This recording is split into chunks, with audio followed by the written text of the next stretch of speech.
Hey, good evening, everybody, and welcome back this evening. It's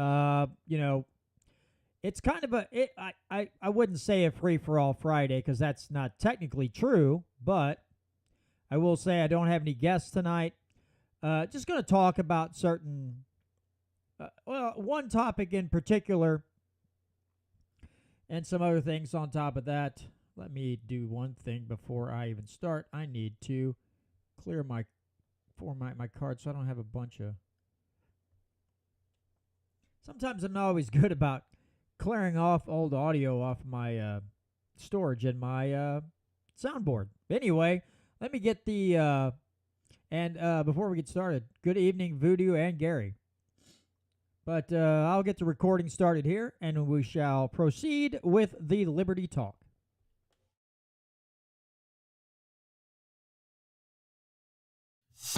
In the restaurant of life, we're putting freedom back on the menu. It's the Missouri Liberty Report with John Williams, working with grassroots organizations and legislatures to make Missouri the freest state in the nation. Let freedom ring. Hey, good evening, everyone, and welcome back to another edition of the Missouri Liberty Report. Thanks again so much for spending some time with me as we discuss some national issues and some local issues. I don't know how long this show is going to go tonight, but I've got some audio that I want to play, and from Tucker Carlson with Thomas Massie as his guest. And then I kind of want to diverge into some other things that are kind of tied to that, what they talk about. Some things that I thought about today. Just at work, on the drive in, on the drive home. Sometimes I get a lot of time to think when work's not super busy. And or you just listen to other people, like certain podcasts, and you hear these conversations, and it gets you thinking about some different things. So first of all, let's play this Tucker Carlson interview with Thomas Massie. There's a little bit of monologue before it starts. That's fine. I don't mind listening to Tucker Carlson. Most of the time, he's pretty good. He's pretty sound. I don't agree with him on everything, but, I mean, do you know too many people that you agree with on everything? So, I don't know why I say that most of the time. It's kind of dumb. But, yeah, let me get this started. It's about, I don't know, it's 19 minutes long, roundabouts. Well, let's hear what Tucker and Thomas have to say here, and then we'll have a more complete, dialogue on this once it's over with. Well, okay. Why? Oh, I probably...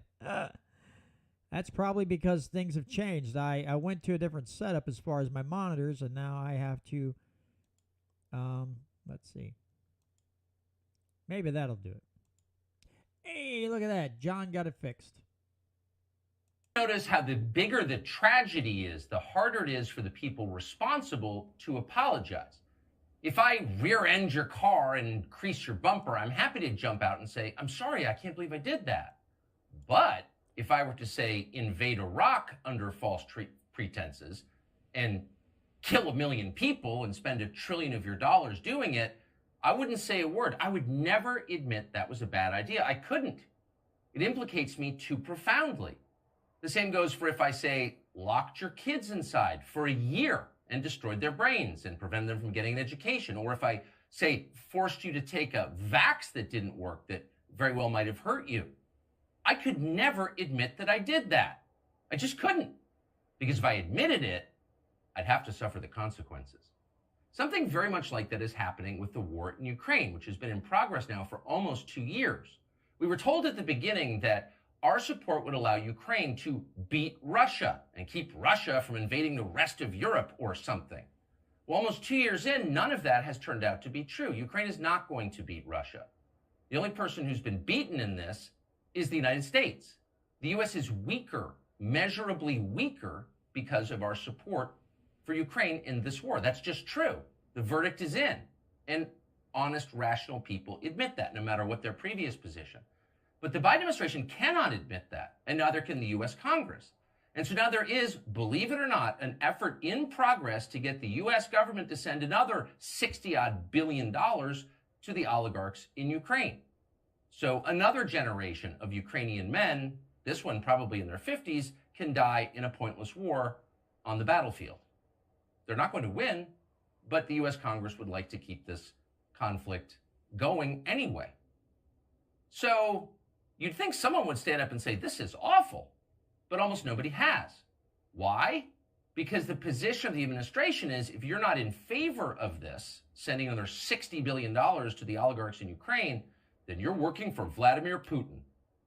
Watch the National Security Advisor, Jake Sullivan, say that out loud. I want to ask a question about Ukraine. Are you saying that any member of Congress who votes against aid to Ukraine is voting for Putin? I believe that any member of Congress who does not support funding for Ukraine is voting for an outcome that will make it easier for Putin to prevail. That is, a vote against supporting Ukraine is a vote to improve Putin's strategic position. That's just an inescapable reality. That's not speaking to someone's motive, why they chose to vote against it. That's just speaking to the outcome of their vote. A vote against supplemental funding for Ukraine will hurt Ukraine and help Russia. It will hurt democracy and help dictators. These people cannot see themselves. A lady in a mask, presumably not on her way to rob a liquor store, but wearing it for health reasons, asked the National Security Advisor about the moral implications of a vote in the Congress, and he says with a straight face, anyone who doesn't support this legislation is helping Putin. It's insanity, but it's intimidated almost the entirety of the U.S. Congress and certainly the Republican leadership, which is foursquare on the side of the Biden administration to continue this tragedy. There are very few members of Congress who dissent, and one of them who has done so consistently and in the most articulate possible way and on principle has been Congressman Thomas Massie of Kentucky, who we wanted to talk to about this and also to thank for his bravery and steadfastness. Congressman, thank you so much for coming on. I've got so many questions, but why don't you just tell us why you're not voting for this? Well, we can't afford it. Look, at some point, I realized we had spent more in Ukraine than we spend on all our roads and bridges in the United States. And I tweeted that. And Newsweek did a fact check on me. And what they found out is it was true. And, when you get the fact checkers to admit that a conservative, when they give them a mostly true rating, it's a metaphysical certainty. And since then, we've spent twice as much in Ukraine as we do on all of our roads and bridges federally in the United States. That is money that could have gone to double our infrastructure. Yet we're blowing up infrastructure that we're going to end up, I hate this, but they're going to tell us that we have to rebuild it when this is all over with. The scale of this insanity is hard to digest, and I think whatever empire comes after ours will spend time studying it, what not to do. But you got to wonder, why is the leadership of your party, the Republican Party, in favor of this? Why the new speaker, who seems like a nice guy, but also like a child? Why would his first act as speaker be to endorse this? I'm confused. Well, I hope he doesn't. But, Biden's budget director, the head of the OMB, sent a letter yesterday to Speaker Mike Johnson imploring him to spend more money in Ukraine. And what they said is they want to revitalize our defense industrial base. That's the new acronym, DIB, for the MIC, the Military Industrial Complex. And they sent a list of states that would get money when we spend, money on deadly munitions, because they have to be manufactured in Alabama or Ohio or Texas. And so, they're saying the quiet part out loud, that congressmen tend to vote for this stuff because a lot of this federal spending that goes to Ukraine is actually laundered back to the military industrial complex. And in some ways, not very efficiently, but in some ways, it enriches people in their districts and the stockholders, some of whom are congressmen. That's also grotesque, but it's also straightforward. People are getting rich, so let's do it. Okay, that's an argument. It's an immoral argument, but it is one. But that's not the argument they're making in public. They're saying we have a moral obligation. You're a bad person. You just heard the National Security Advisor say that you're a bad person if you're against this. But no one ever mentions that we have abetted the killing of an entire generation of Ukrainian men that will not be replaced. to fight a war that they cannot win. They literally cannot win. We prevented a peace deal and we extended the war and we killed all these people. And so all the ones running around with their little Ukraine flag pins, they're implicated in that. Has anyone apologized? No, to support this money, you have to be economically illiterate and morally deficient. Those are both conditions of voting for this. Because to say that we're going to grind down Russia, that we're going to deplete their own soldiers by expending the lives of Ukrainians, knowing that in the end, we're going to leave them holding the bag, that in the end, they can never prevail. They're not going to take back Crimea, even though we say that's one of the goals. When we can get them to state goals, which usually they won't. So it's morally reprehensible to say that you should fund this. And by the way, he says I'm a friend of Putin because I won't vote for this money. Well, I would say that I'm a friend of Americans and I'm putting America first. But he's part of, I would say, Putin's reelection campaign because Putin is a Cold War relic that was elected in response to our Cold War relic, which is NATO. By expanding NATO, the neocons and the liberals, every time they push NATO closer to Russia, they help people like Putin get elected. It's, outside our borders, it's very obvious that the whole world is resetting and that American influence is in very rapid decline, thanks in large part to this war in Ukraine, and that Russia is now joining this coalition, which will be the majority of the world's population and economy and military strength aligned against us. So this is resetting the world to our disadvantage. Again, leave the country. It's obvious your first day that this is happening very fast. Does anyone in Washington see that? No, there are very few. I've been voting against these resolutions in Ukraine and the money going to Ukraine since 2014. In 2014, we helped to overthrow their elected government. And we were saber rattling against Russia. And I said, listen, these sanctions and this saber rattling and these resolutions, they're going to have consequences. And they have had consequences. Almost nobody in Washington, D.C. will admit this through their voting record. Now, they know it, but they won't admit it and they won't vote that way. Do you think it's strange that, maybe the single most consequential voice in this entire debate is a woman called Toria Nuland, who's the Undersecretary of State, who was a driving force behind the war in Iraq, which was, of course, a disaster and hurt the United States. She was never punished for that. In fact, she rose within the bureaucracy, and now she's running this war in Ukraine. And no one ever says her name. She's never held to account for all of this. She has far more influence on it than the entire United States Congress put together. How do we allow unelected lunatics like Toria Nuland, who clearly hates the United States and always has, to have this power over our lives and our children's future? I don't know. I feel like some of these deep state bureaucrats, they're like the kids who had no friends in high school. And somebody did something bad to them long ago. And now they've got some power and they realize how to grab it. And they're going to have retribution on everybody else. Victoria Nuland was at a classified briefing to all members of Congress just a few weeks ago. And I thought, and this was on Israel. And I thought, wait, she's failed multiple times. Why are you dragging her out she has no credibility. Why are you having her brief Congress right now? I mean, she's responsible or shares responsibility in the deaths of more people around the world than maybe any other living American. And yet she's in a classified briefing? I mean, I'm not saying she should be in prison, though you could certainly make a case for that. But she certainly should not have a security clearance and be briefing members of Congress. Did anybody say, wait a second, there's nobody more discredited than you are, Toria Nuland? Did anyone say that? Nobody did. By the way, these classified briefings, they're basically propaganda spoon-fed to members of Congress directly from the deep state and from the administration. So we're going to have one today, in fact, on Ukraine. We will all file into an auditorium and leave our cell phones at the door. And we're just, I'm sure this is going to be sort of a psyop or struggle session to get us to vote for more money to go to Ukraine. I don't understand why the co-equal branch of government, the legislative branch, the Congress, allows itself to be manipulated by the intel agencies and the National Security Council. It seems like really crazy and masochistic even.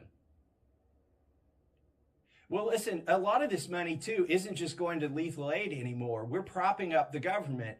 We're paying salaries of politicians in Ukraine, and we're paying pensions of politicians in Ukraine. Yesterday, I met with the Special Inspector General over Afghanistan, and I found out we've spent $6 billion there since we left. There's still money going to Afghanistan.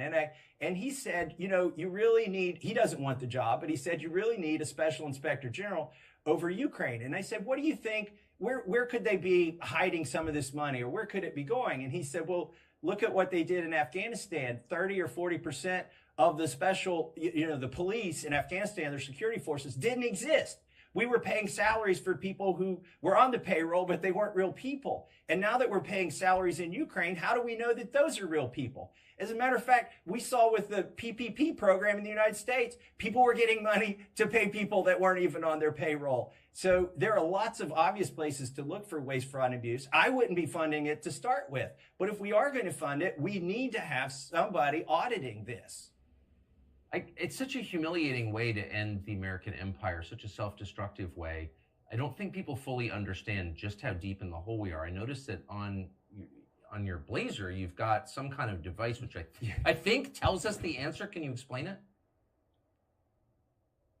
Yeah, so, I went to MIT. I'm an electrical engineer, and I wondered how I could use my degree here in Congress.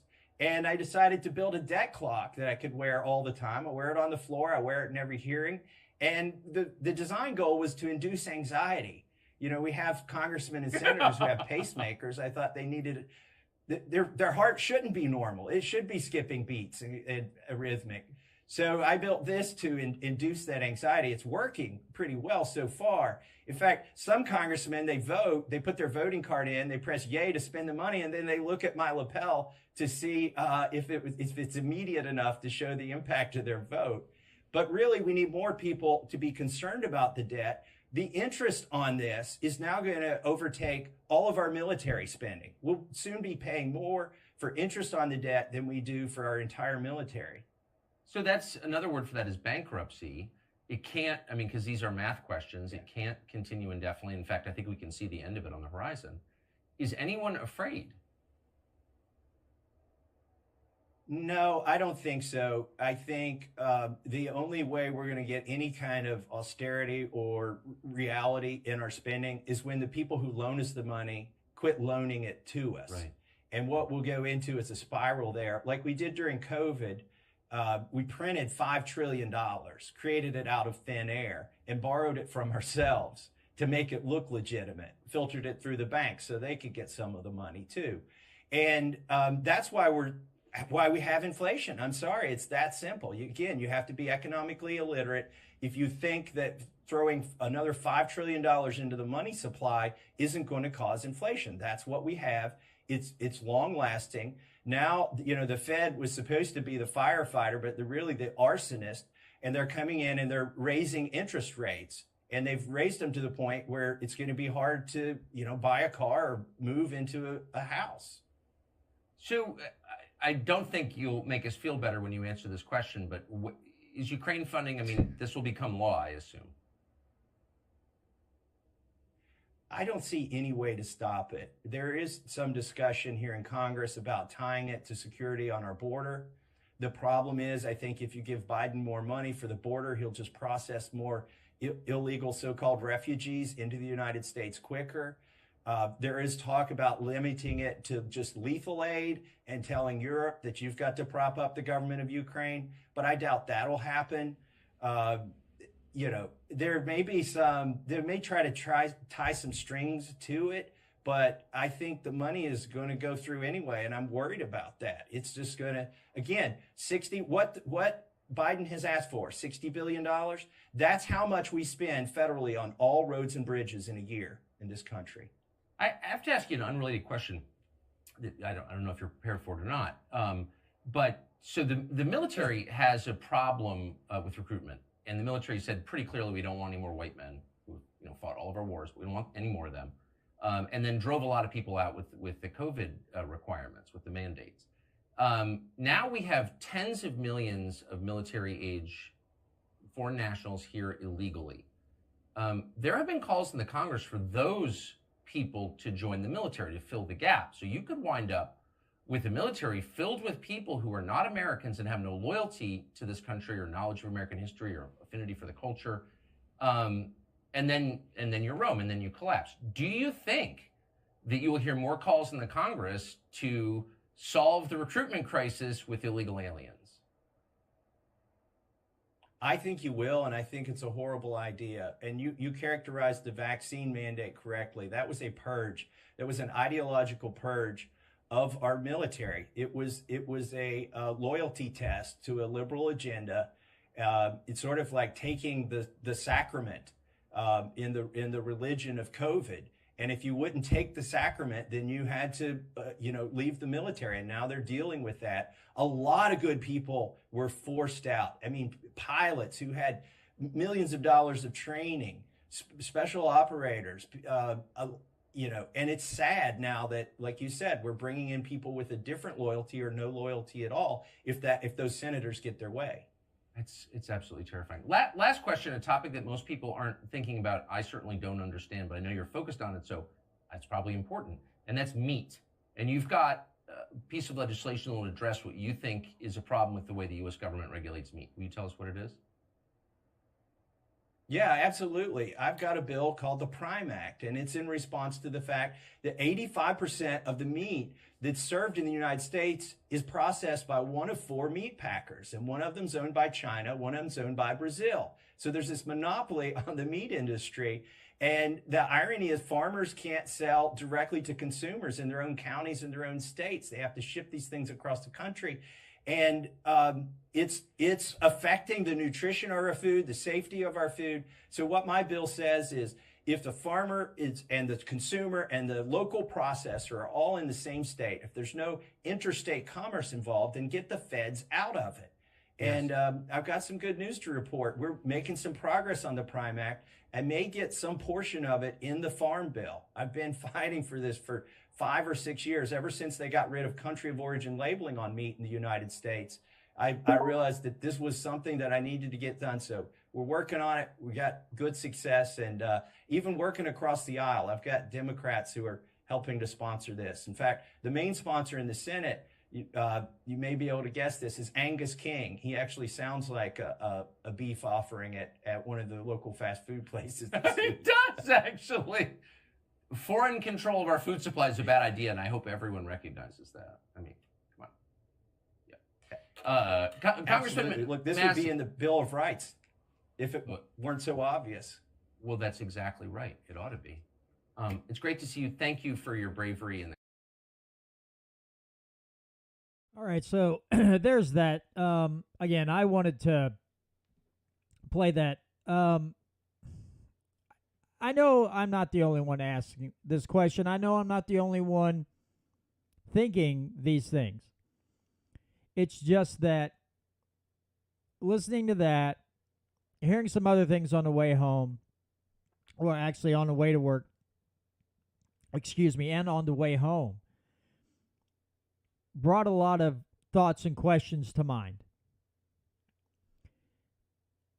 And I know some of you feel this way, but there may be some listeners out there that haven't thought about it this way or whatever. But I'm just giving you my 2 cents here. Do you feel like we're being set up, that we are ripe for the taking? I know a lot of us think this country is bought and paid for, which, yeah, that's true. But I'm looking at a myriad of things. I'm looking at the amount of illegals crossing the border from a lot of different countries. And I see, again, they brought up the purge from the COVID policies for the military.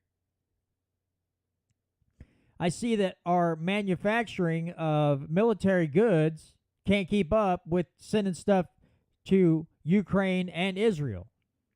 155 millimeter rounds out. Now, again, I shouldn't have to state this, but I will. I'm not pro military industrial complex, but one function of our government is the protection of us within our borders, not acting as policemen, not acting as we're going to go around into all these countries and spread freedom dust everywhere. Not in that capacity. In the capacity in our own self-defense of this country to make sure no one, invades or whatever. Yeah, and like Gary said, military is depleted and woke.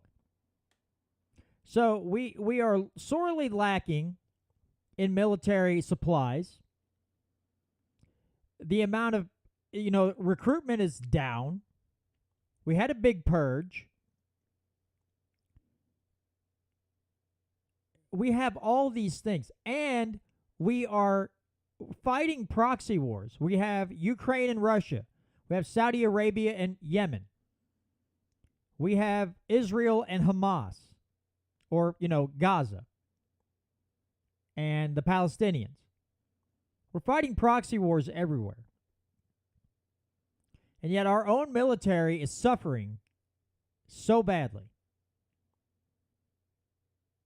And it just feels like, so I believe it was Khrushchev that basically came right out and said, communism will infiltrate the United States and we will destroy it from within. And I feel like they've accomplished a majority of their goal. I was listening to Liberty Lockdown podcast, and there was a guy on there by the name of Tommy Robertson from England, who became a journalist and is discussing the Pakistani basically rape gangs there, but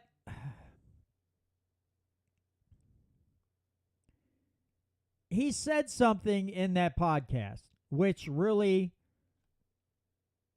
got me pondering things, because he's talking about Iraq. Now we're talking about the Palestinians. Pakistan, Iran, Iraq, oh my God, Afghanistan. They're, Britain, the U.S., different European countries go in and just blow up countries. And then they warn the people, you better get out. And the refugees go into those countries. Now, I'm not saying that all refugees are terrorists, because clearly they're not. I know I work with some people that are Muslim, and they're super nice guys. They're just super nice. They're not a mean bone in their body, but we've seen it. We've seen it in England. And I wish I could remember the name of the town in England this guy was from, but he said it's the worst town. Okay? And it's got a lot of Middle Eastern refugees in there, but there's a percentage of them that do rape young girls, pimp them out, spread them all over the place, But you sit and think, our foreign policy for years has been atrocious. I mean, really, since Vietnam, maybe Korean War, I guess maybe you could say, it's been atrocious. But since really like but from Vietnam to current day, especially in the last 30 years, our policy alone in the Middle East, those people have plenty of reasons to hate this country, because they've seen the actions of our government and our military. They've seen it. They've lived it. They've escaped. If some of those people are within the country, any country, England, France, Germany, United States, whatever, with our military crippled right now, a government that is hell-bent on starting World War III or at least it seems so, it seems like we are ripe for the taking. That we could have attacks within this country from people that they've just let come right across the border. And they get the go from whatever government or whatever group, leader, tyrant, dictator, whatever, and things go south very quickly. But here's the thing. What group of people are bureaucracies like the Department of Homeland Security?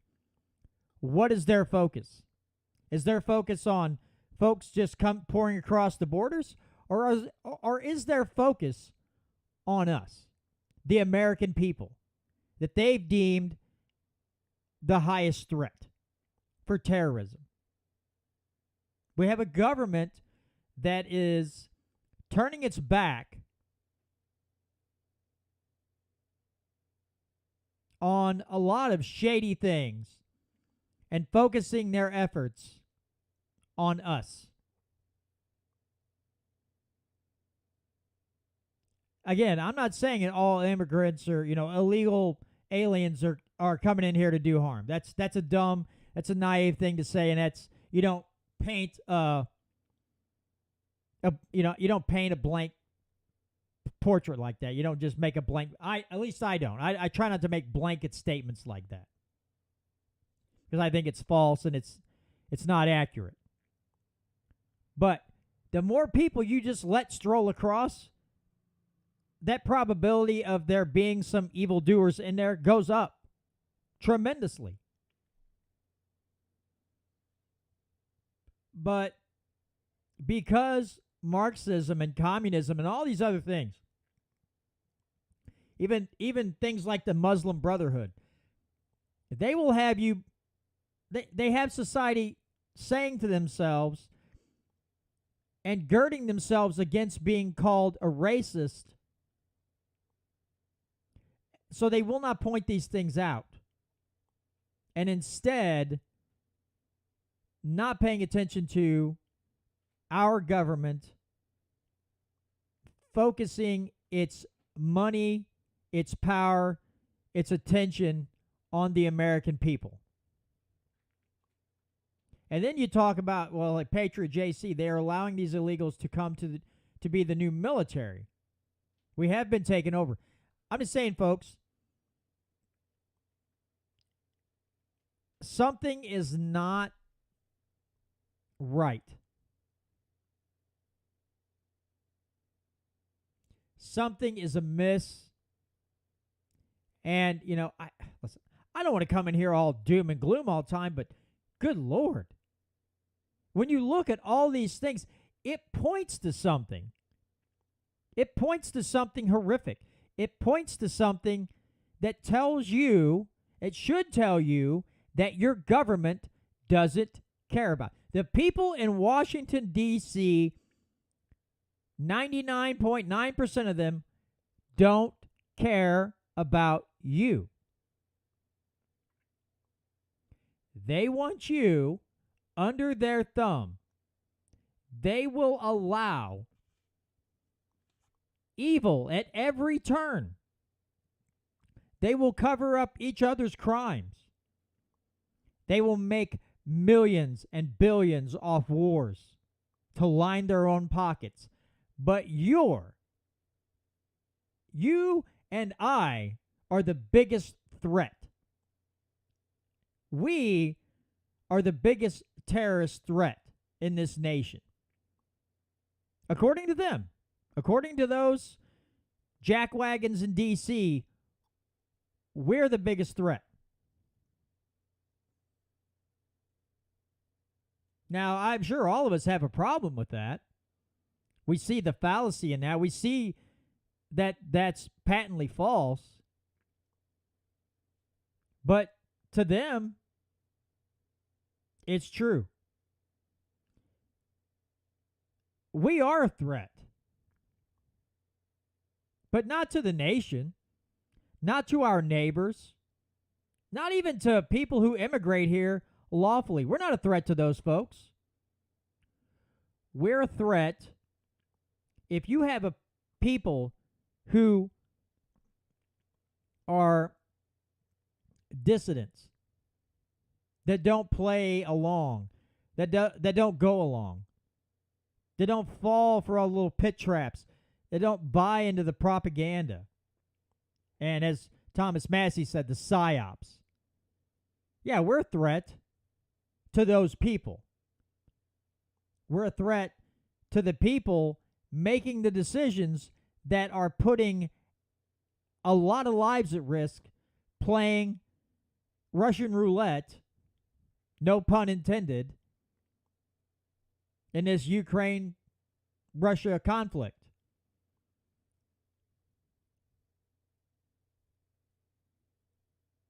And just uttering the most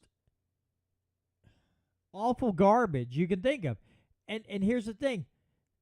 Some people are paying attention, and there are a whole lot of people who will put a Ukraine flag in their profile, and they will just regurgitate lie after lie after lie.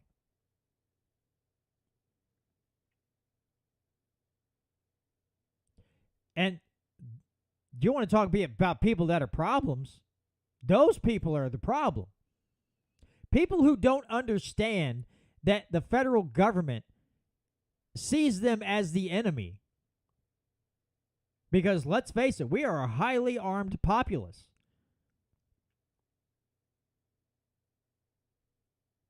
But if people don't see or don't want it, people don't want it to register in their mind that the government considers them, us, American citizens, the enemy. That's a big problem. You know, there's nothing wrong with hoping that these Ukrainian men don't die in a needless war. That they're not all cannon fodder for war pigs. Nothing wrong with that. You can be anti-death. You can be anti-war. Doesn't matter who's involved. There's nothing wrong with that. Morally, that's where you should be. But if you go to the extent, or I guess if you go the opposite way, and you say, well, if you don't give money to the Ukraine, then you are helping Putin. See, what Thomas Massie said there was fantastic. Because, yeah, we keep pushing NATO closer and closer to Russia. Got them surrounded. At some, if let's say the shoe was on the other foot, and we had Mexico and Canada putting anti-missile systems right on the border and doing all these other things. At some point, we're going to be like, hey, what's going on here? I feel like there's an imminent threat to our security, and they're like, oh, well, no, it's fine. Nothing to worry about, even though we've promised you time after time after time that we wouldn't do that, and we went ahead and did it anyway. It's fine. Don't worry about it. Yeah, we're probably going to react. Now, I'm not saying that Putin going into the Ukraine, that I agree with that. But you can't sit there and pretend like we didn't, push them into this action, to this retaliation. We've told Russia since Reagan was in office, we're not going to build up NATO and all these countries surrounding Russia. We're not going to do that.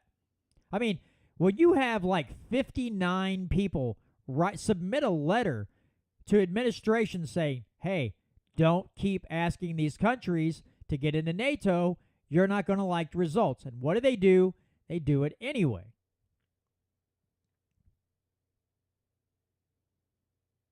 That's a freaking problem. And the audacity of these people to sit there and, I can't believe he did this. What do you mean? I mean, Ukraine's been shelling the Donbass region for a while before Russia brought troops in against people who are more loyal to Russia. But yeah, they're not one of the most corrupt governments we've ever seen. Listening to Judge Napolitano's podcast, and they're talking about how corrupt is the Ukraine. Oh, if you're a soldier and you get injured in battle, you better have money to pay the medic. And then when you get to the hospital, you better have money to pay the nurses and the doctors, or you'll be put at the end of the line. That's how corrupt it is. And then you have a stand-up comic. You basically overthrow a government and you put a stand-up comic in as leader. That leader eliminates all the other political parties and does numerous other things, and you're supposed to ignore all of those facts and say, yes, I don't want to be called a Putin sympathizer, so I'll put out Ukraine flags, I'll wear a Ukraine flag on my lapel, I'll put them in my my profiles on social media. I just want to be a good little citizen. And what happens at the end of the day? You're still the enemy. You're still the biggest threat. You're still considered the biggest threat, terrorist threat, by people in our government. I mean, what the hell is that supposed to tell you?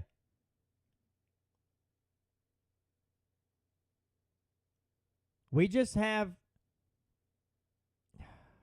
it's just like those professors that came out, and said, oh, yeah, pro-Hamas, basically, yeah, just kill Jews if you want to. We have universities that are, and we have leaders and professors in these universities that are so woke, they're coming out on the other side as eugenicists.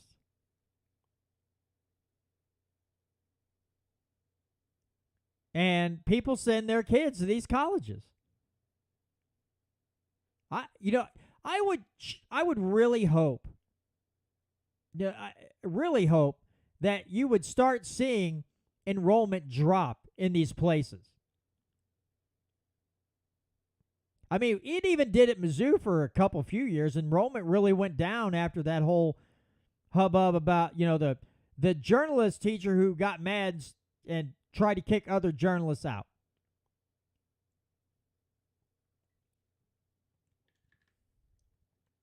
And, enrollment went down for a little while, but, again, people forgot about it, and they're letting their kids go right back into that cesspool.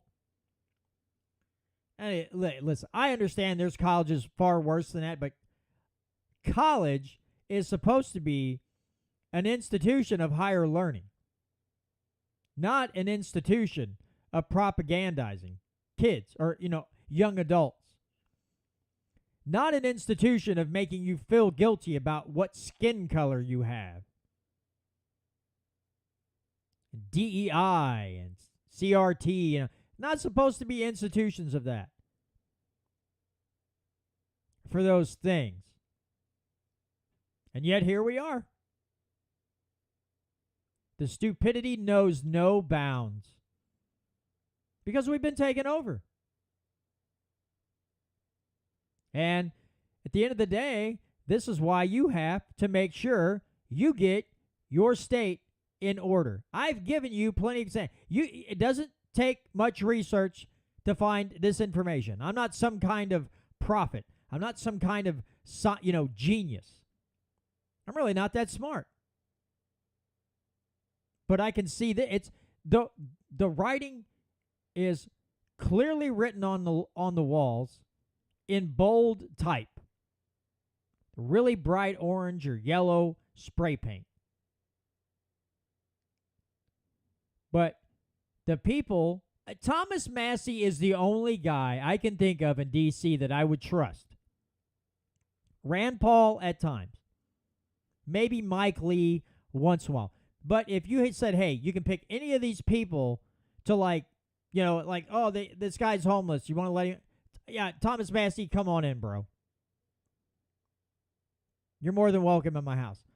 If you can only think of one or two people at the federal level that you would be like, yeah, these people are amazing, then how are you supposed to trust the Congress or the White House or the Department of Justice or anything when you can't name the people that you can be proud of to say without any doubt in your mind that you fully trust them? Then how can you trust the organization as a whole? How can you trust the bureaucracy as a whole when their agenda is right out there in the open? Again, on the Ukraine-Russia thing, you had Romney and others saying, oh, this is the best money we've spent putting Russians in body bags. Yeah, okay. But I think it's like every 4 or 5 Ukrainians that are killed, 1 Russian dies. That's not very balanced. And that just speaks to, I'm making a lot of money in my stock portfolio from these military contractors. I will sacrifice as many bodies as I want to, as many souls as I possibly can to enrich myself. And that's the kind of people you're going to trust. You think they're going to turn the country around. Oh, they have. They certainly have turned the country around. And they're driving it at warp speed off a cliff. And guess what? They've got themselves a nice golden parachute. You and I, on the other hand, are screwed. We don't have the parachutes. We're the ones that are going to get killed and injured when we crash at the end.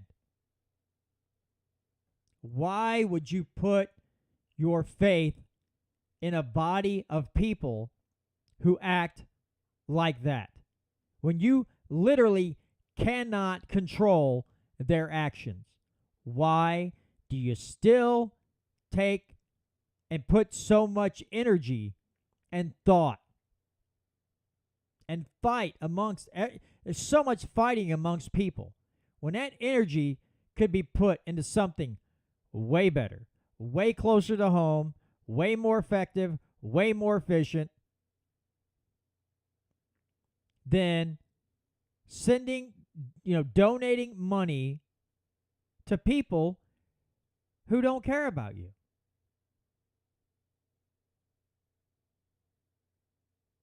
I don't understand it. I mean, I know it's real easy. You turn on at 6 o'clock, you turn on the evening news, you turn on these cable news channels, and it's just right in your face. You get 2 or 3 guests screaming at each other. You can't even have a civilized dialogue. And people seem to be entertained by these screaming matches. I don't understand how. And yeah, it's real easy because they're doing it for a reason. They're doing it for a purpose. And the purpose is to keep you fighting while they go to the bank. And it's worked quite well. It's a circular thing. Propaganda, you have to have a boogeyman all the time.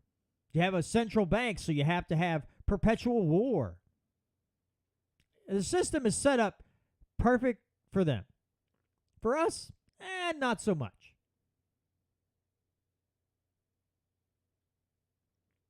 But people who are too involved and take too much time, put too much effort into thinking about Washington, D.C., think again. Bring that thought and action closer to home. I guarantee you, you're going to see better results and you're going to get way more bang for your buck. Because A, you don't have to bribe most state lawmakers or whatever with a lot of money to talk to them. There's clue number one. Between the difference between state and federal. in most cases, you don't have to bribe them with a big check just to get into their office and speak with them. I mean, that's pretty good, right? That's pretty awesome. But we have to get people to understand where they have power. Now, of course, you're going to have people on the other side. You have New Hampshire. They've got the Free State Project, and they've got the Granite State Project. So the Free Staters all moved in, started doing all these things, and now they got the progressive side, the other side of the political spectrum, the progressives coming in and trying to affect change too. So you're still going to have your battles, but they're way closer to home.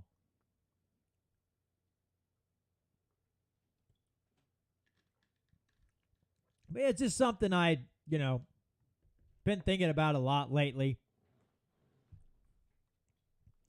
It's baffling. But again, I understand. Man, people got to turn that one-eyed box off and take a break. It's just, wow, it's bad. Just turn that damn tube off and start thinking for yourselves. Or if you're going to watch it, at least know the information. Don't just take what they say as the gospel and then, again, regurgitate it to all your friends. Take the time to think for yourself. Take the time to do a little bit of research, a little bit of reading, maybe some alternative sources, get all the information, then make up your mind. Hey, if you still come to the conclusion, at least you put the work in, right? At least you put forth the effort to try to get this all figured out. But, oh, man. But anyway, I just, again, started thinking about those things today.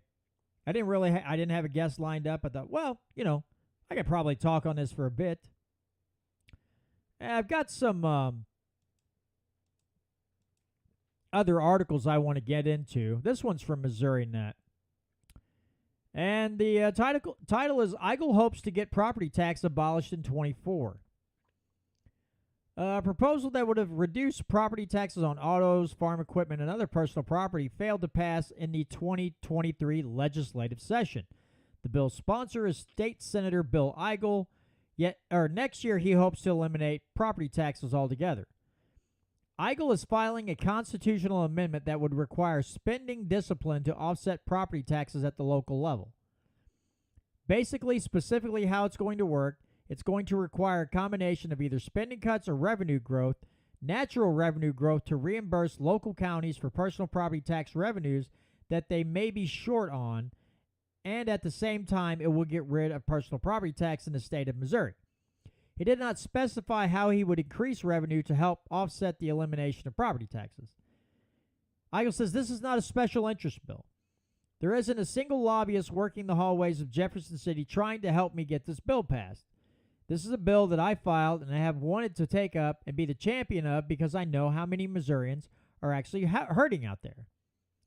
Eigel said personal property taxes punish working and middle-class income households, and it calls it a bad tax mechanism that is holding Missouri back from growing like other states. I know where the people stand, said Eigel. The people know that we've got to get rid of this tax, and that's what's best for Missouri. We're going to be working on finding out who in the legislature or who in statewide office is going to get up and get behind the behind the proposal I'm putting forth, and maybe, more importantly, who's actually going to work for us. He recently told Missouri Net affiliate KCMO that residents should not have to pay rent to the government for owning a car each December 1st. The progressive-leaning Missouri Budget Project said it does not have enough information about the bill to comment. Well, if they're progressive-leaning, I think we can kind of guesstimate what their thoughts are, right? I mean, it doesn't take a rocket scientist to figure out they are not going to be fond of getting rid of a personal property tax.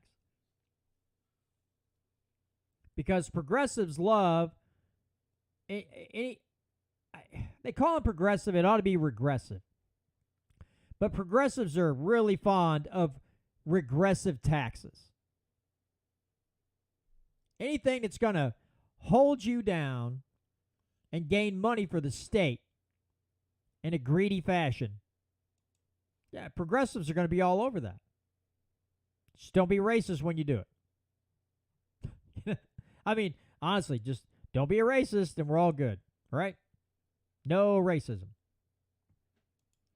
I don't know, folks. I can't make this stuff up. It's just it's just the way it is. There's a bunch of weirdness out there, you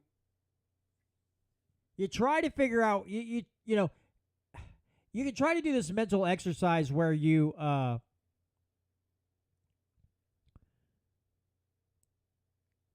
try to come in at it from their angle. And it is like impossible. It is freaking impossible to do. Like, how am I supposed to see things from your perspective? I don't think I can get high enough to do that or drunk enough to do that. Because, taxation is theft. That's the way I look at it. I think seeing taxation as theft is like the most basic concept. You go out, you put forth the labor to earn money to pay bills and buy things, and the government just, oh, by the way, you owe us. We're entitled to this amount. That's theft. All right, for those of you in the KEYK audience, thank you once again for joining me this week. Next week, I'm going to try to have Andy Maidman on with me. The following week, Sam and Trish Britton with Off the Cuff will be back with me again to talk more on smart meters and a whole lot of other stuff, because that's just how we roll here on the Missouri Liberty Report, especially when Sam and Trish Britton are on with me. And then we'll just finish out the month probably on by myself, flapping my gums again. But yeah, I hope you continue to listen. I appreciate your support, and I definitely appreciate KEYK for allowing me to be on the air there. Take care, everyone. All right, moving on. So I got this interesting article I found. This is from the Missouri Independent. And the headline is, a St. Louis cop says he's too sick to testify. Now murder cases are crumbling. And this has been a problem, apparently. But it says Meyer and Murphy have exposed the vulnerability in how St. Louis police approach homicide investigations. They frequently rely on a single detective, but former prosecutors and homicide investigators in other jurisdictions said most police departments use multiple officers at every critical juncture of a case to reduce such vulnerabilities.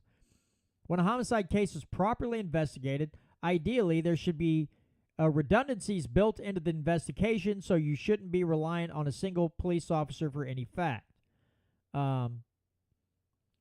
Mayor said departments should be prepared for retired detectives to be unavailable. I regret cases fell by the wayside, but there should be some kind of safety net. He said he believed prosecutors understood his health issues and said they have assured him they're going to go on with other witnesses.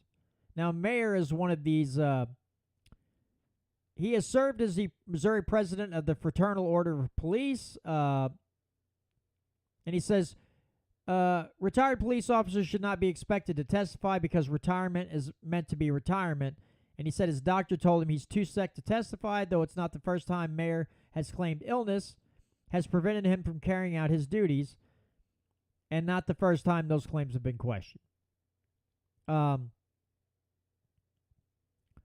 Says how Mayer and Murphy have responded to their old murder cases raise questions about why city prosecutors have not dealt with the problem head-on, using their subpoena power to force them to court. Doing so might result in messy trials, with Mayer and Murphy potentially becoming hostile witnesses, but forcing their hands would send a message to the police department that there are police policy issues that have to get fixed. St. Louis Police Department did not respond to questions about Mayer and his cases. Marvin Tier, Circuit Attorney Gabriel Corr's chief trial assistant, and the prosecutor who handled 3 of those cases said he had to take Mayer at his word and didn't have the authority to force him to reveal his medical records.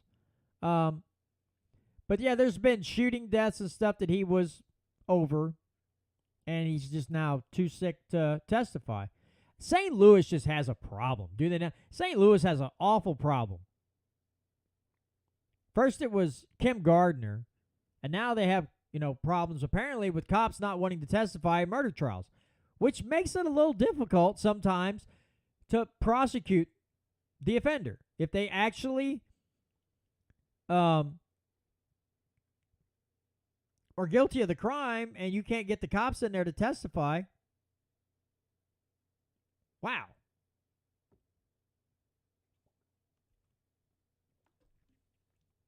But again, it's let's see. Well, here, like it says here, the notion that officers will not follow their cases at trial is anathema to many homicide detectives and prosecutors. They say retired police officers, despite generally not being paid for testifying in their old cases, hold a legal and ethical duty to participate at trial, the same as anyone with knowledge pertinent to a court case. Retired Seattle homicide detective Cloyd Steiger said he belongs to a Facebook group of retired police officers. I get messages from them sometimes saying, hey, I got a subpoena for this murder trial. Do I have to go? He said, and my answer is yes. It's unambiguous. Sorry, yeah, you got to put your big boy pants on and go down there and do it. John Skaggs, a retired L.A. homicide detective who trains homicide squads around the country, said he thought that a homicide detective would refuse to testify for any reason is foreign to me. He said he's even brought witnesses into court in wheelchairs and even hospital beds because their testimony was so important. Wow. That dude's dedicated. I don't know if I'd go that far. But yeah, and it says officers do sometimes have legitimate medical reasons for missing court, experts noted, or particularly in cold cases, they may even be dead by the time a case comes to trial. That's why it's important that departments have multiple police witnesses for each piece of evidence collected in the investigation. But in St. Louis, perhaps because two detectives are alive and their absences cannot easily be explained to jurors, local prosecutors have tried to salvage what they can from them. And I would say it's not only important for the case, to have multiple officers with, to deal with evidence and all. But I think it would also maybe, now I could be wrong, maybe I'm being too optimistic, but I think it would also help to ensure that the person that you're trying for the crime maybe actually committed it, because we've seen this a lot, right? We've seen this a whole lot of times where the wrong person has been put in jail sometimes for many, many years before DNA evidence exonerates them. And you got groups out there now who are dealing with these cases, but I would think you would want as many officers working it as you can to make sure all the ducks are in a row. If you're going to put this person on trial, and the evidence, beyond a shadow of a doubt, says it really looks like this guy did it, and now he gets his day in court. I mean, to me, that's the best way. That would be the best way for our judicial system to work, as broken as it is, right? Because it's busted. And, Voodoo Queen says St. Louis is a dumpster fire with no firemen. I mean, yeah. And going back to what we said earlier, corporations are antithetical to free market, says Warrior Class. Yeah, that's true too. So here's another one out of St. Louis. Speaking of dumpster fires, let's just continue on with this one. Headline, St. Louis begins tracking inmate overdoses after avoiding questions. St. Louis, there is a major policy change at the St. Louis City Justice Center. That's just an odd phrasing for a building that houses inmates. Something the city confirmed the day before Fox Files investigation into overdoses at the jail. On October 26th, the Fox Files asked the St. Louis Department of Public Safety how many inmates overdosed and the number of people who died while in jail. A spokesman for DPS turned over in-custody death numbers but not share how many inmates overdosed and survived. Days turned into weeks, but DPS never shared the statistics despite multiple follow-up emails. DPS notified the media of multiple medical emergencies that happened on November 3rd, but there was no mention of drugs being involved. On the 20th, more than 3 weeks after our original quest, the Fox Files requested an interview with St. Louis Mayor Tashara Jones or Corrections Commissioner Jennifer Clemens Abdullah about the city's failure to share overdose numbers. With DPS not providing information, the Fox Files went to the St. Louis Fire Department. A spokesman confirmed that between October 15th and November 15th, EMS responded to 8 overdose calls. We told Reverend Daryl Gray, chairman of the Detention Facilities Oversight Board, about a roadblock, and he agreed to ask the corrections commissioner about overdoses during a jail tour that happened on Tuesday. We have an alarming number of overdoses in the facility. We had an opportunity to approach it, but not in any detail. Even Gray can't get a simple answer to the question. Listen, we've had trouble getting information the last 18 months. On the same day, the Oversight Board toured the jail. After 5 weeks of the Fox Files pressing for answers about overdoses, the city broke its silence. The day before this story would be published, a DPS spokesman said the city just recently started to track non-fatal overdoses that occurred in the City Justice Center.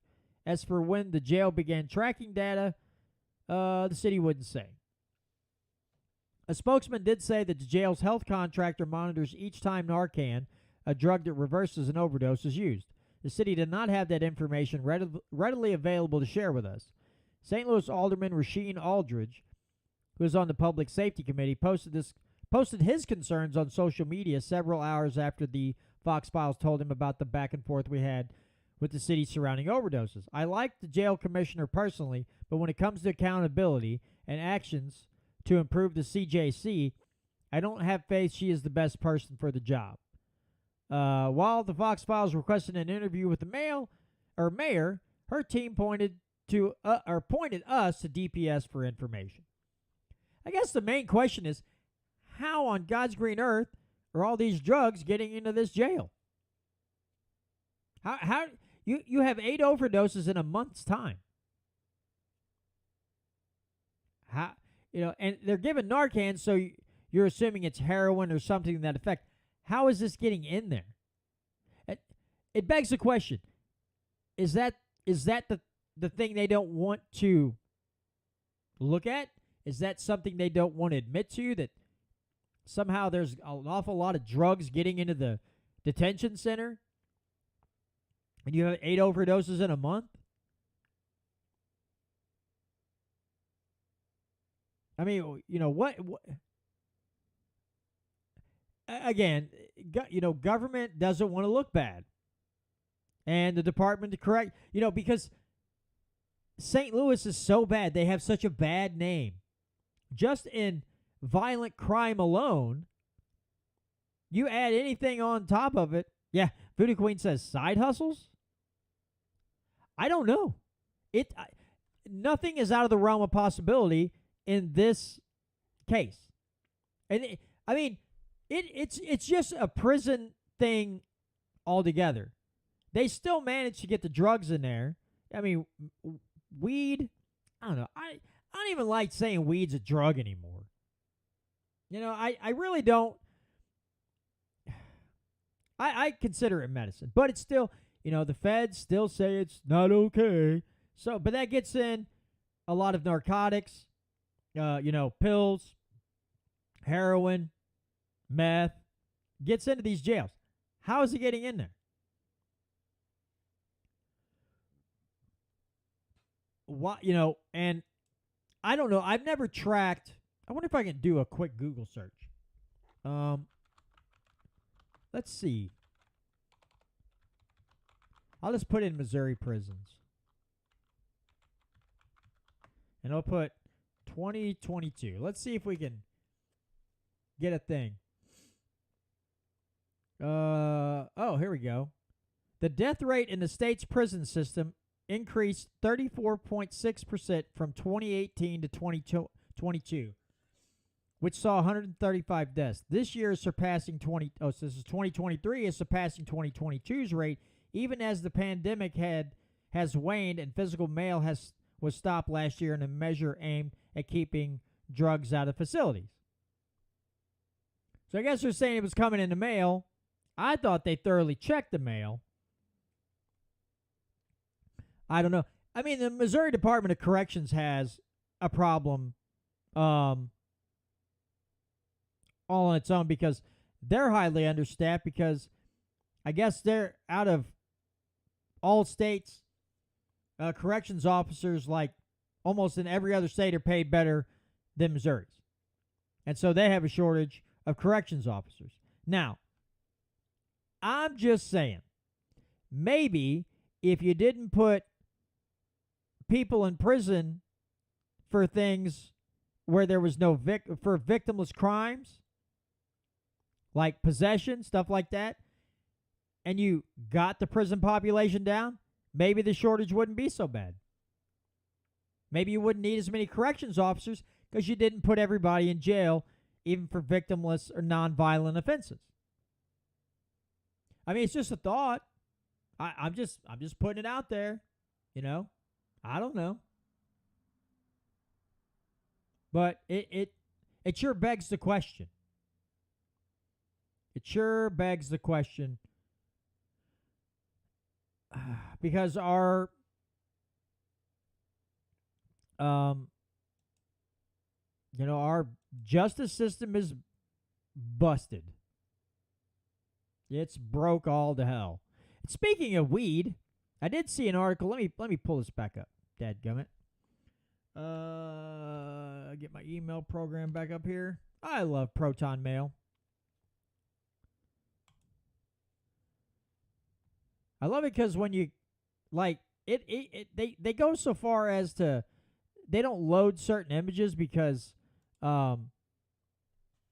there's tracking built in, and they'll tell you, hey, we didn't load everything because we can't ensure that there's no tracking stuff in this image. I love it. Let me find the correct article. I emailed myself several articles today. And if you click on a link, it confirms that you want to do that and go to the site. This is also from the Missouri Independent. I'm not going to read much of the article because I think you can guess where I'm going with this from the headline. Cannabis workers across Missouri begin push to unionize dispensaries.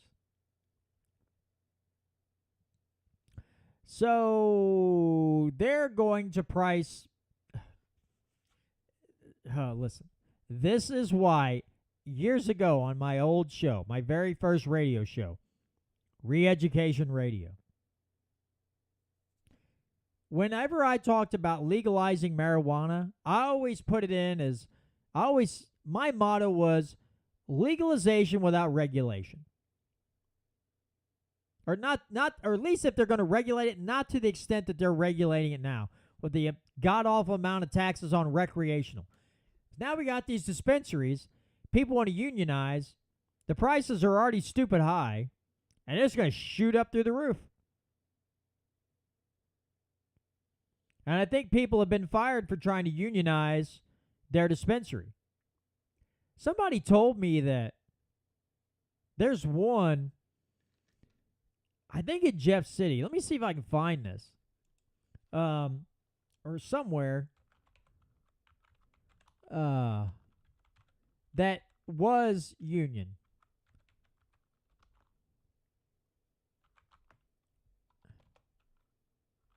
Let me see if I can find the thing. Oh, okay. So Shangri-La South Dispensary workers in Columbia received a collective $145,000 after being fired following a March union organizing drive. Okay. So there was a labor dispute. I could have swore that one of them had unionized, but I guess they hadn't. But they got fired for trying to unionize. I know I work with somebody whose spouse works at a dispensary, and they don't make, the wages aren't that good.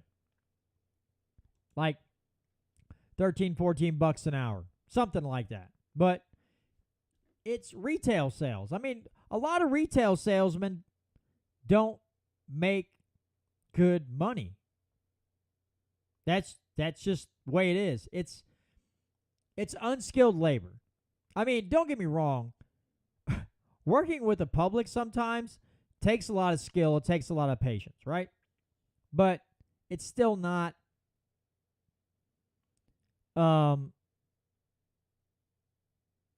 skilled labor.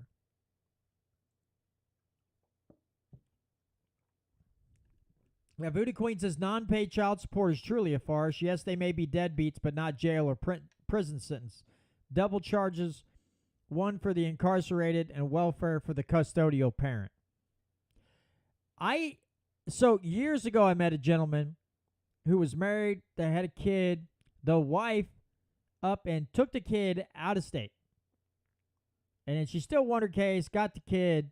He had to pay child support. And he said, I will tell you why the state enforces it so diligently. Because they get a cut. They get money out of it. If they didn't get money out of it, they wouldn't care at all. But they get a cut.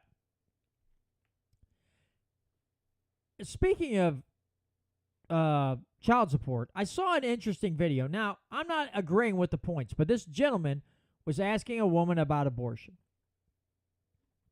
And she could abort the kid if she wants to because it's her body and her choice. So the guy looks at her and says, okay, what if the baby's born and I don't want to be a part of the child's life and I choose not to pay child support because I don't want the kid? Is that okay? And then you get the gasps and the sighs and the gnashing of teeth. And I mean, she didn't. I understand what he's saying. These people have, I know I'm going off on a tangent here, but that statement from Voodoo Queen brought this to mind. I understand where he's coming from because there's a push to just normalize getting rid of a baby you don't want. And it's the woman's right to choose, blah, blah. It's my body, my choice, blah, blah, blah, blah, blah, blah, right? Well, let's say the baby's born and the guy's like, I don't want nothing to do with that. Which government institutions have normalized as well. Back when the New Deal came through, they told all these poor women, you don't need a father in the house. We'll get you welfare. We'll get you set up. We'll get you tied to the government, right? Addicted to government funds, basically. And then it guaranteed them a whole lot of votes. So they've normalized that too. Now they're going the other direction. Now they're going the eugenics direction. Just kill the kid. Who cares? Just throw it away. It's not important. Blah, blah, blah. But he raises an important point. It's like it's solely the woman's discretion. It's solely her prerogative. What happens to that baby? The man has no choice. Even though it takes two people to make that kid. Now, I think both male and female, if you can do the deed, then you have to be responsible and take care of the kid, right? But if we're going to go down this path and just normalize like, oh, just abort the kid. You don't want it? It's fine. No consequences for your actions. Feel free to murder at will. But if a man says, I don't want the kid, that guy's a piece of crap. He's a turd. Oh, what a dirtbag. Can't have it both ways. You can't have it both ways. You can't say one side can throw away a child, no problem. Women can throw away a child, no problem. Men don't want to be a part of their kids' lives. Oh, what a piece of crap. You can't have it both ways. Yeah, Voodoo Queen says morals have become obsolete. Yeah, for sure. But there's just this duopoly in everything. Now we have a lot of people who are just trying to place us into categories, place us into groups, pit us against each other. It's working very well. It's working very well. But that's what they're doing, right? That's what we're seeing. And it's absolutely mind-blowing how well it's worked. Government puts us into a box. The first box the government will put you in is a certain part of society based on skin color, religion, sexuality, whatever, right? They put you in that box. If you allow it to continue, they'll just put you in a longer box, which is called a cattle car, and they take you to an internment camp. Because you've allowed government to put you into boxes, fighting with everybody else, again, as I've said for the umpteenth time in the last few weeks, fighting amongst yourselves while they go to the bank. So they're going to put you in a box, and then if you continue on, they're going to put you in a cattle car. And it doesn't matter if you're for or against the agenda, because we've seen throughout history, with communism, fascism, the first people to go are the people that helped and went along with the agenda. They are the first sacrifices because those people know too much. They got to go first. And these people out here fomenting these things, pushing, as Tenacious Tortoise said, demonic agendas, those people, the first to go. They're gone first. You know, they're useful idiots for a while, and then they become useless idiots. And they become the sacrificial lambs for institutions and people who got what they wanted, total control.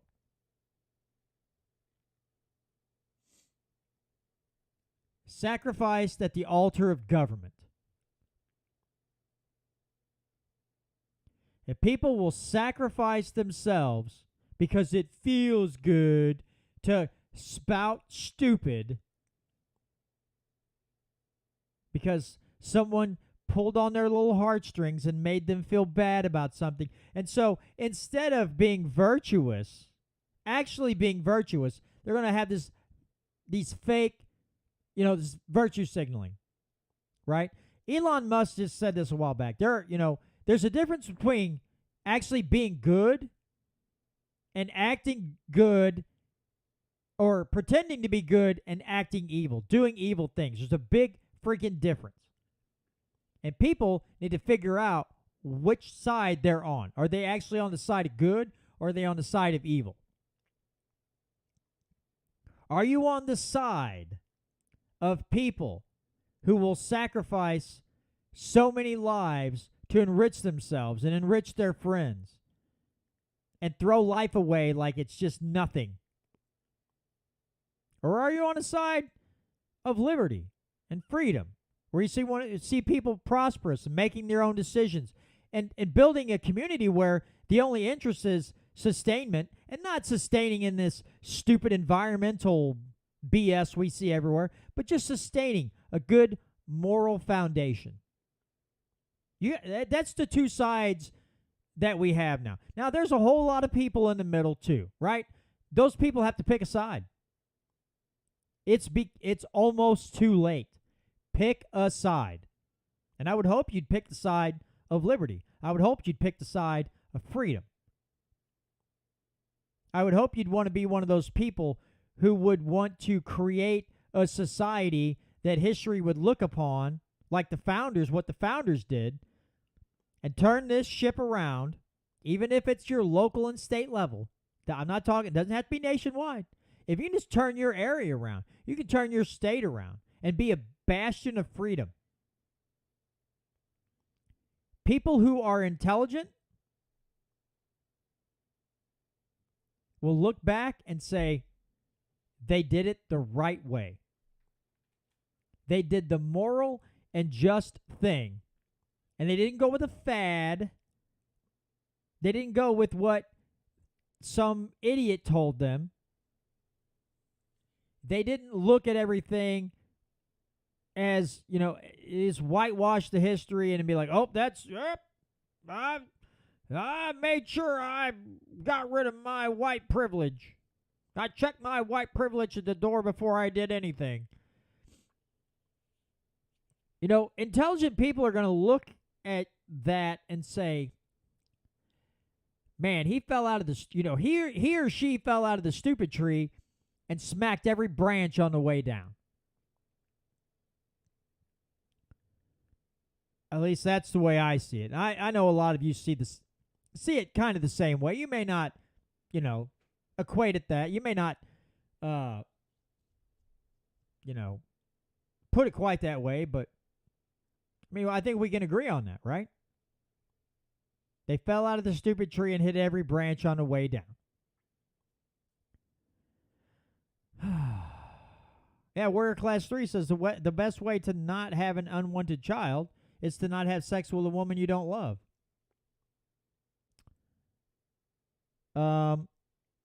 Yeah. Absolutely. But I hate, again, I don't want to be Mr. Naysayer all the time and be so pessimistic. I'd love to be more optimistic, but when you look around the world today and you see what people fall for, you see what people repeat, you see the way people act, it's hard to be optimistic. But I am optimistic because we do have good grassroots organizations out there doing good things. We have great radio shows and podcasts putting out the essential information, trying to guide people in the right direction. If they choose to act, if they choose to do the right thing, if they choose to stand up for liberty, we have plenty of examples on how to do these things. So there is hope for Missouri or whatever state you may live in. There is hope. You just have to get people to believe and act. And, you take action, lead by example, do the right thing, and who knows who you'll inspire to join right along with you. Because listen, again, I started doing this, I had no idea. I didn't have an inkling that I would be doing what I'm doing now and getting more involved in my state and pushing things here in the state of Missouri over everything else around me or just in the local area, but whichever. No idea that would happen. I'm absolutely happy that I've come to this juncture. That I've come to this crossroad. I'm ecstatic. I just didn't see it. But I looked around. I took, again, a random chance on a different type of podcast. Met all kinds of people. A lot of them right here in the live stream. Good folks. It's been a fantastic ride. I really feel good about it. All right, folks. Well, that's going to do it for this week's edition of the Missouri Liberty Report. Again, thanks so much for joining me. Also, don't forget to check out molibertyradio.us, especially on Sunday nights, from 6 to 9 p.m. Central, off-the-cuff radio, Sam and Trish Britton. Good stuff. Also, Rogue Politics, the podcast. They just put out an episode here a few days ago. Make sure you look them up. Make sure you follow them.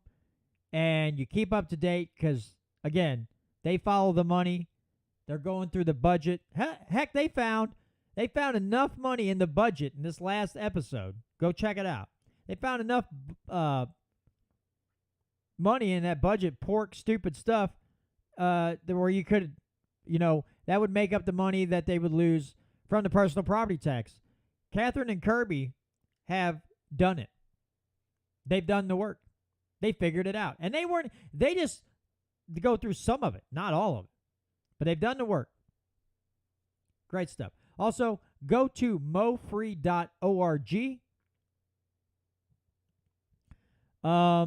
Check them out. Sign up for their email list. They do live streams on Saturday nights at 7:30.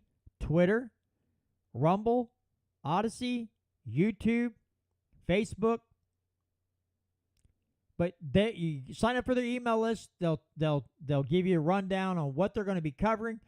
If Patrick has to take a week off because he's busy with work, but you'll know. You'll get information that day on the live stream what they're going to be talking about, and so you can get informed by Grassroots on what things they're focused on to try to make Missouri the freest state in the nation. So make sure you check out all those folks, and there's so many more. I would, if you haven't checked out the Scott Horton Show, I would also check out the Scott Horton Show. Again, for sure, Tom Woods Show. I'm going to recommend Good Morning Liberty, Judging Freedom from Judge Napolitano, Ron Paul Liberty Report. I got a plethora. Liberty Lockdown, some good stuff. Part of the Problem with Dave Smith, another good one. He's had some really great interviews. There's a lot of good podcasts out there. But I just ask that you would listen to some of these because I think you're going to get blown away by some of the information that you're going to glean from that. And that's a great thing. Like with MO Liberty Radio, they carry the Ron Paul Liberty Report. They carry the Tom Woods Show. They carry some of these great shows. And that's why maybe you just cut through, just cut to the chase and check out MOLibertyRadio.us. But anyway, folks, that's going to do it for this week's show. Again, thanks so much for joining me, and we'll see you all next week right here on the Missouri Liberty Report. Want more freedom? It starts with you. Join us next week on the Missouri Liberty Report and find out how you can get involved to take back your state.